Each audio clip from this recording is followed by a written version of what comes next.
The time has come. We'll do it. You know what? I haven't seen two of the videos that are on here, which is the Nintendo announcement and the worst games of 2024. So we might as well like put them together. And our good old friend Fleekazoid, because I had some people in my comment sections ask me, hey, can you take a look at Fleekazoid? Which I already knew about Fleekazoid, right? We'll see how the video does.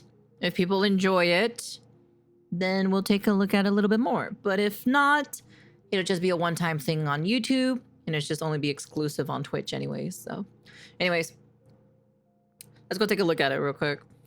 Let's go take a look at these two real fast.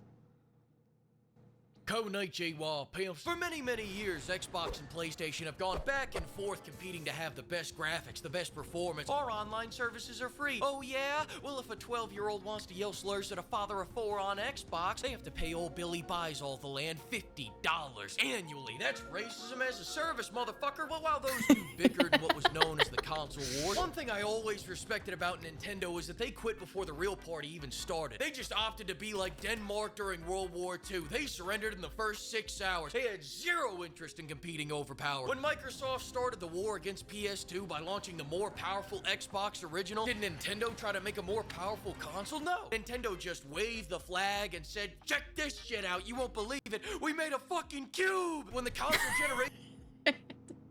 I've never had any Nintendo products. I think the only thing I had Nintendo product was a Game Boy Advance. I think I still have it too as well. I think I still do, but I'm not too sure though. Leaped again, unlocking HD, better graphics, and grander games. Nintendo said, nah, we'll stay right here at 480p, fool. Hey, how do you feel about jerking off towards your TV? Man, dude. You know, it's funny. It's so nostalgic to see some of these clips from like a long time ago. Here it comes. Here it comes. Then when PS4 and Xbone hit the market, bringing gaming and graphics to an all-time high of realism, Nintendo responded to that by saying, fuck it, we're not even gonna make games for our console anymore. Then whatever, yada yada yada, Nintendo Switch. However, ever since the Switch came out, Nintendo fans have been edging to the idea of a console that can actually run its games. Rumors have been flying for years, leaks leaking. What will that console even look like? Will it be a pyramid? Will it be a pentagon? Will it be a sphere? Hysterical! It could be any shape. But settle down now, because the wait is over. Nintendo has officially announced that it's get ready. It's the exact same console. It's the exact same console. All right, it's not the same exact console. Here's what's new based on a little sleuthing. Right off the bat, a lot of people are comparing it to the Steam Deck, probably because it's all black now. They also said it's gonna run faster, but if you're worried about them potentially stepping in some legal hot water here, allow me to put your mind to rest. I talked to my top guy inside the Nintendo Corporation, face blurred out to protect his anonymity, and he says they went to great lengths to make it legally distinct from the Steam Deck by making it still kind of shit at running games. Yeah, it's gonna run at like, you know, 720p, you know, now, you know, instead of like 480, it's gonna run at 720p with like 30 FPS, you know. Said if the performance bump is anywhere near as massive as the PS5 Pro, we can still expect an FPS leap from 25 to 23. Instead of going forward, we're going backwards. Screen is larger now, which also means the Joy-Cons got larger. Huge news for the hulking hands community, which I am a member of. Although, if I'm being honest, these Joy-Cons still look a little bit small for these giant grippers here. You know, I mean, country girls make do, but out of curiosity, how short are those? 4.5? And that's inches, really. Is that what that looks like? Shit. Thought I was at least that. Well, looks like we both got a little bit of bad news today. But Baby Hands Fleek doesn't care. He doesn't give a shit. Because there's still so much to be happy about. Like now the Joy-Cons are magnetic, so at least when Smash Bros. Lags and I crack my Switch over my knee, the Joy-Cons will be safe. That's $80 back in my pocket, which I can now use to buy one of their games that never goes on sale. And in more good news, Nintendo has announced Switch 1 games are gonna be backwards compatible, meaning they decided not to rob us, everyone. Yeah. Hey, not bad. Asterisks. Even money aside, I'm glad Nintendo did this because the previous generation had nothing but Hopes, Dreams, and Xenoblade Chronicles for exclusives, which had to be the second biggest reason why it failed. What was the number one? I'm glad you asked. Number one, according to IGN, was that the name was too hard for Americans to say. The Nintendo Wii sold 101 million copies, but as soon as they threw that U on there was blood in the streets. Damn, man, they probably should have never added that U part in that on the Wii U, you know? They should never done it, you know? Idiots. Think we don't know how to say we in America? You stupid motherfuckers. By the way, the we is still doing numbers to this day, so you worry about yourself. The Egan. we Hey, look at that. Your dumbass name didn't stop me from finding that dumbass opinion. That name's nowhere near as sophisticated as Fleek Azoid. That's a thinking man's name right there. Anyways, I'm getting dangerously off track here. In other news, there's a C button, and right now everyone's trying to figure out what this means. It's a conspiracy. Hang on, maybe that's what it means. No, it's curse controller, cash shop, home chat, pet, communist, China. No, that can't be it either. No one knows what this means. I know exactly what this means. It's C something NT. C something NT. We're missing one letter. Wait, I think I got it. Pet I'd like to solve. It's No need to dwell on genius. Let's move on to another piece of information. The online media didn't report. Nintendo has confirmed Joy-Con drifting on the Switch 2. Take a look at this.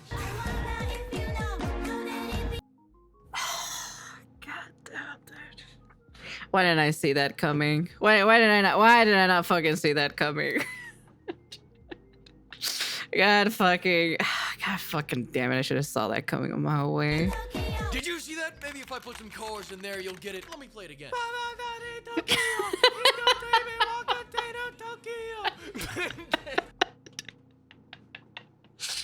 We're really gonna sing drift song for copyright reasons. Just like that. What was that Joy-Con Oh. doing? Drifting. They won that lawsuit, and this is their way of saying, fuck you, you nostalgia whip bitches. At first time, it was an accident, but this time, these Joy-Cons are gonna drift off that fucking controller and across your $20 IKEA desk. Once again, that is a direct quote from my insider, but take all this with a grain of rice. I don't even know if he's a trustworthy source. However, a very trustworthy source. Dare I say, a bastion of integrity and Christian Oh, not Bobby Kotick. Oh my god, not this dude. values. Former Activision CEO Bobby Kotick has confirmed that the Nintendo Switch 2 will be as powerful as the base level PS4. Finally! Forgive me for coming in my cargo trucks, but I say today's a special day. It's about God. That's exactly right, Uncle Wee Fleek. It is about goddamn time. Forget everything I said. I love you, Nintendo. All I've been asking for 8 years is a Switch Pro, and now you give me this beast? There's only like a couple consoles in the world that are more powerful than this. We're talking the PS4 Pro, the PS5, the PS5 Slim, my toaster, the PS5 Pro, the Xbox One X, the original Steam engine from 1712, the Series X, the Series...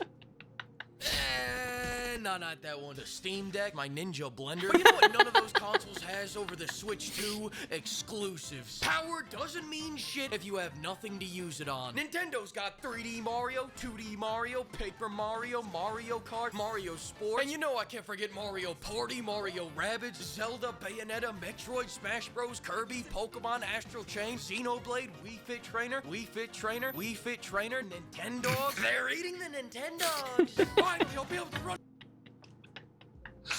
Oh my god, this fucking video, dude. 30 FPS. I'm going to Nintendo World, pimp. I'm going to commit great crime. I'm going to bust nut in water tower. Thanks to the bulk of pimps for bankrolling this video, and another huge thanks to all the pimpers for buying me all these full-price Nintendo Switch games from Jesus 8 years Christ. ago. All right, we're staying in Japan for the next one. Oh my fucking god damn it, dude. But wait, we're not done yet. We got one more. But wait, we have more. We have one for the worst games of 2024. I'm very curious to see what games are going to be on here, you know? Very curious. Herbs, welcome back to the 10th anniversary of the Worst Game Awards. I'm Jaw Fleeky, and today we're gonna bring all your favorite franchises up on stage and execute them right in front of your eyes while all these idiots clap. Yeah, Yeah, all right, go ahead, bring that first one up here. Fuck you, Fable. Jesus Christ. Now, before we get into the worst games, if you're expecting Dustborn to top this list, you can go ahead and unexpect that right now. I see Dustborn on the same level as Furry, Hitler, or any of the other hundreds of random shovelware that flops on Steam every day. And if you're saying, Flake, you son of a bitch, there's a big difference between those two, you're right. One of them has a sequel. But I'm getting off track. The point is, as far as I'm concerned, Dustborn did it right. Go kill off your own franchise with your own bullshit over there where no one will ever see it instead of over here on a franchise I like, because that's how we get number 5, Dragon Age the Veilguard. They were so focused on making their own self-inserts that they forgot to make a fucking Dragon Age game. It had Oh, man, dude, this game, dude. This game hurts to fucking play, dude. It hurts, dude. It like sucks the soul out of me, and it just makes me not want to play video games anymore. It just makes me want to retire of playing video games, like, forever. Land combat, shallow RPG mechanics, and the best part of the story is when it ends. You know it's bad when gamers are more interested in what your fired employees are making. Ain't that right, Todd? Yeah, you short bitch. Number 4, Helldivers 2 from March to September. Now you may be wondering why the hell this game is higher than Veilguard, and that's because they actually released a great game, then ruined it almost immediately. I feel like people forgot about this, that literally they fucked up the game afterwards. Like the initial launch of this game and like the first month or so and so forth, like, was good, but then fucking it got ruined so hard afterwards. How do you go from being this year's biggest sensation to its biggest disappointment in less than a month? It took me 20-something years to do that. Turns out it's actually pretty easy. First, they banned the game in 177 inferior countries. God bless America, American titties, American guns, and American fireworks. Their words, not mine. And then after they cut the player count by 75%, their only question was, how do we get the other 25? By nerfing just about everything players liked, and then justifying those nerfs by saying, give it a chance. No! It was that? Wait. Players liked, and then justifying those nerfs by saying, give it a chance.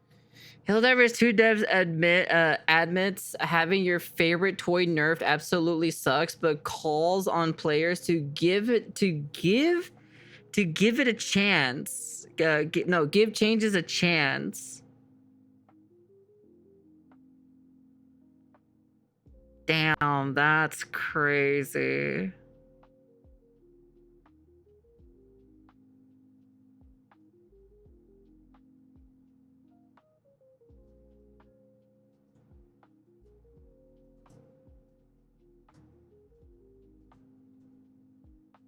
Chance. No, but it's all. Wait, how much did they lose? Like, how much audiences did they lose from that, actually? By saying, give it a chance. No.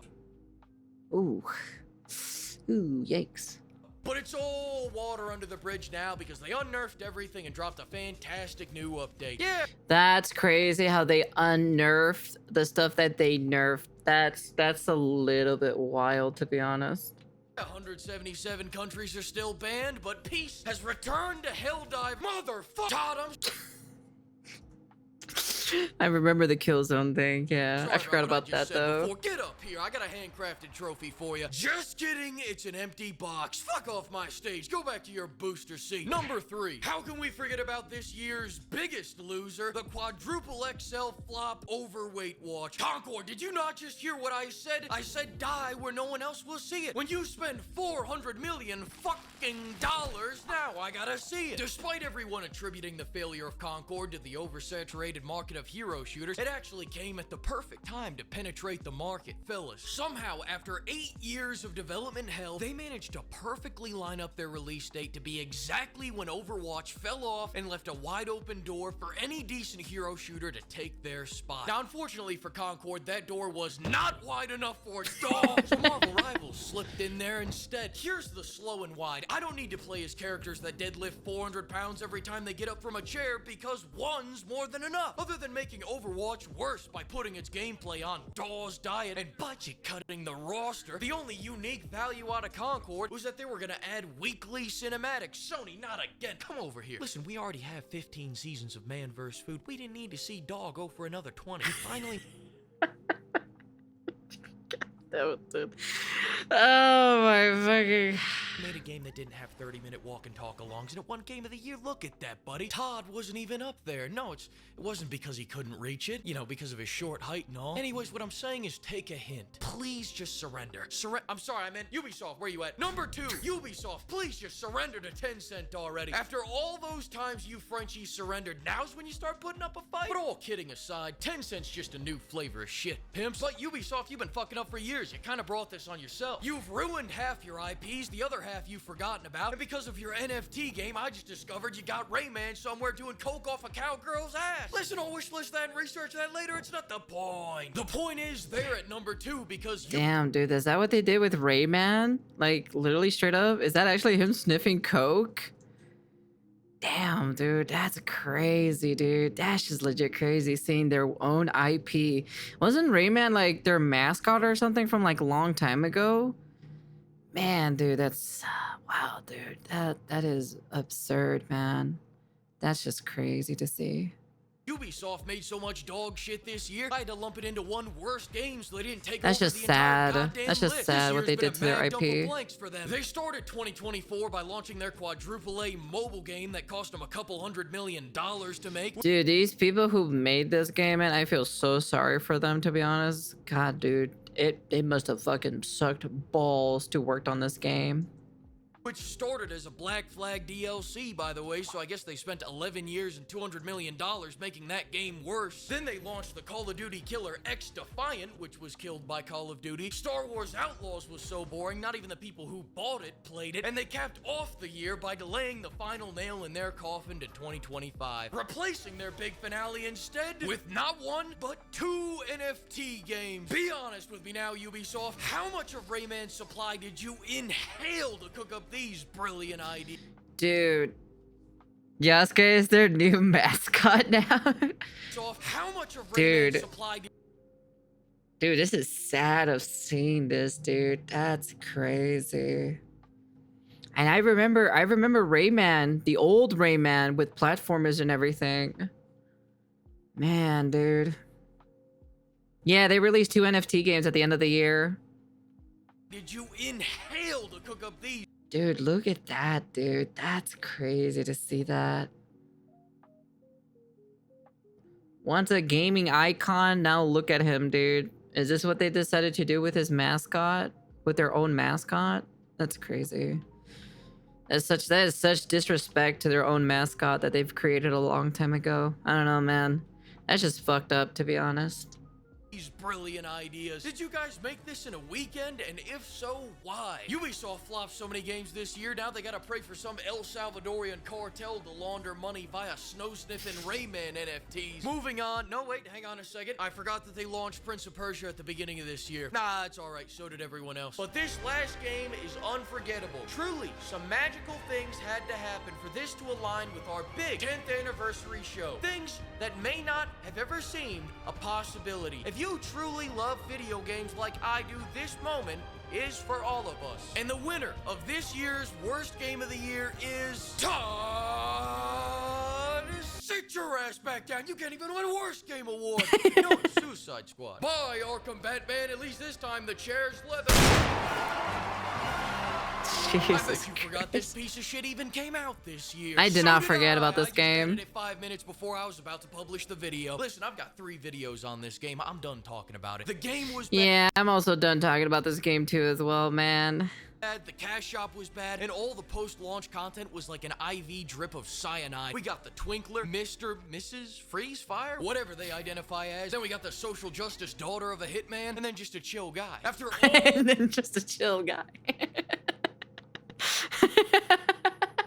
all that, we got a regular old comic book character, truly amazing. Their death rattle was a moment of clarity. Good for you, Rocksteady, but I'll never forget you took our Batman from Arkham City, Arkham Asylum, and Arkham Knight, then shot him not on a lazy boy, not on a Natuzzi sofa, not on a lawn chair with a soft padded seat that has floral embroidery, but on a park bench. Fuck you, Rocksteady. The only thing you should be remaking is your resume for when your studio shuts down. I will never let this go. My hate for this game is generational. I'm gonna put my hate for this game in my will so my grandkids inherit that shit. Then I'm gonna take all my anger and go have a wonderful time with my family. And I hope all you pimps have a holly jolly Christmas too. Treat yourself. Go get the new Stellar Blade update. And on January 4th at 7 p.m. EST, be sure to stop by the Fleek Awards Game Smackdown to see all these games fight in the ring. Come see Pal World Fight Off 20 and Nintendo's lawyer. Come see Tall Howard body slam Geoff Keighley through a steel cage. You won't want to miss it. I don't care if your firstborn son's being born. Project it onto the wall because he won't want to miss it either. January 4th, 7 p.m.